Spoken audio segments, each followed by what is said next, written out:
to YOUCANIC. Here in this video, we're gonna go over a case. Here we have a Mercedes, and only one issue, one problem, one defective part is causing 55 fault codes. All right. So now this is not to say that that is bad or bad design or anything like that. It's just to clarify that a lot of times when you diagnose these vehicles, it's the one issue. It might trigger a number of different codes. This vehicle has over 30 control modules, everything for the steering, seats, climate control, everything has got its own computer that monitors. So sometimes, for example, let's say if you have a bad ABS wheel speed sensor, one sensor is going to trigger several fault codes. It doesn't mean you have a lot of different issues.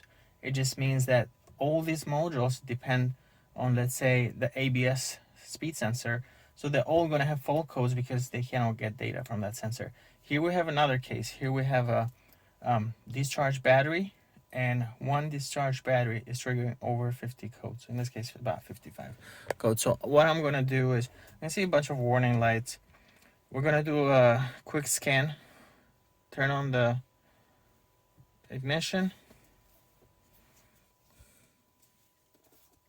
And you can see the all-wheel drive, 2 fault codes. What's happening here is the scanner is going through all the control modules that can be in this car. In this case, PTCU drivetrain. This vehicle doesn't have that. But you can see all this fuel pump, engine control module, traction control module, electric parking brake. All these have fault codes on them. Okay, so and we're going to show you in a second. Collision prevention assist, 3 fault codes. So in this case, all these codes are pointing to one issue, and a lot of times we see people where they get really scared, or they don't understand what's going on, and they think, oh, this vehicle has too many issues, or these vehicles are too hard to diagnose. Now, these vehicles are not hard to diagnose. I mean, this is actually a great way, because if you look at different codes descriptions, they're all pointing to one issue.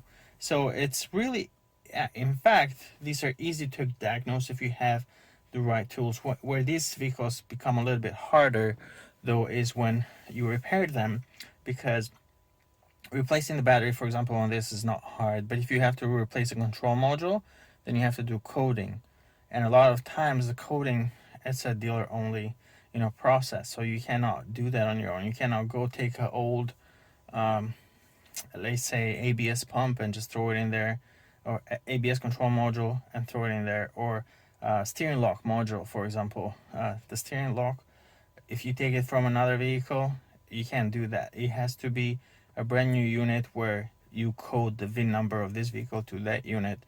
And the same thing goes for like the transmission control module, for example. You can't take a used one and throw it in there. You have to you have to like get a new unit or a used one. There's shops that will make them what's called virgin, where they erase the data of the previous vehicle, and then it looks like unprogrammed, ready to be programmed unit, and then you can code it. But even to code it, a lot of times you have to go to the dealership. So it does become hard to repair these vehicles, but really diagnosing them, it's not that hard. If you're familiar with them, if you know how to interpret the codes that you get, then it's pretty simple, straightforward. So here you can see all these codes. We're going to look at the description. Look, all-wheel drive, onboard power supply voltage too low, power supply is too low. In the fuel pump, the same code right there. Engine control module, onboard power supply too low. You can see these are different codes. Here we have a lot of communication, because the voltage is so low, then these modules cannot communicate with each other. So even though you have no CAN message was received from this control unit, you have all these different fault codes, no communication, all these things. One thing to pay attention is the status of the code here. It says stored right there. So in this case, it's an issue that happened in the past and it's not current. So what you can do is you can clear them. But you can see reversing camera has a malfunction. it's stored. That happened because the battery was too low, and then the backup camera module cannot be powered up, or even if it was powered up, it couldn't connect with the camera on the back. TPMS, communication power supply too low. So you can see right here, all these fault codes are in fact triggered because of low battery voltage, and that's why in these cars it's so important to have a good battery. We recommend that if your battery, I mean, you could technically test batteries and make sure if they're putting the correct cranking amps, but and they have a correct state of charge. But we recommend if a battery is over 5 years old on a Mercedes, it's time to replace it. Sometimes the battery can go up to 7 years old, but you don't want to end up with something like this with all these codes, because at least you only need a professional scanner to clear these codes, or advanced scanner that can get into the various control modules and clear the codes. So that's something that I wanted to show you. Like in this case, one issue, one dead battery has triggered all these codes. And what I mean by dead battery, I don't mean a completely dead battery. In this case, the battery was weak. It would turn on the dashboard, and the lights will be a little bit dim. But so you would think the battery is fine, but then you don't realize that battery is not doesn't have enough power to power all these different modules, and then they start having issues with communicating with each other, and so keep that in mind. It's nothing to be afraid. I do love the fact that you can you have all these modules pointing to one issue, and what you can do is clear DTCs.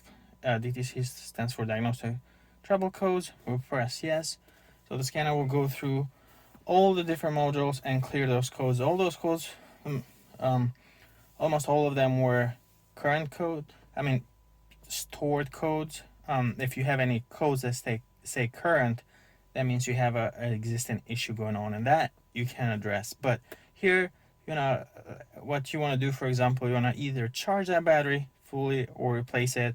And then once you do that, then you can come here, clear the codes, start vehicle, and then do another scan, see what issues remain.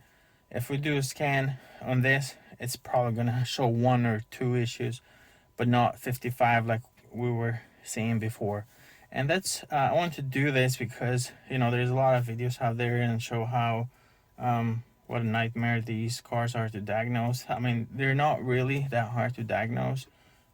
They can be challenging to repair them, especially if you're replacing a part that is coded to the vehicle. Even something as simple as the seat control module, for example, even though you take it from another vehicle, it's going to need to be coded. A lot of times, you will always need a more advanced scanner, but in some modules, you'll even need to take the vehicle to the dealership to have them write the VIN number. And that's where these vehicles become challenging for owners who are looking to repair them themselves. We do have a lot of tutorials on how to repair them, so please visit YOUCANIC.com, and we're happy to help you be the mechanic. Thank you for watching.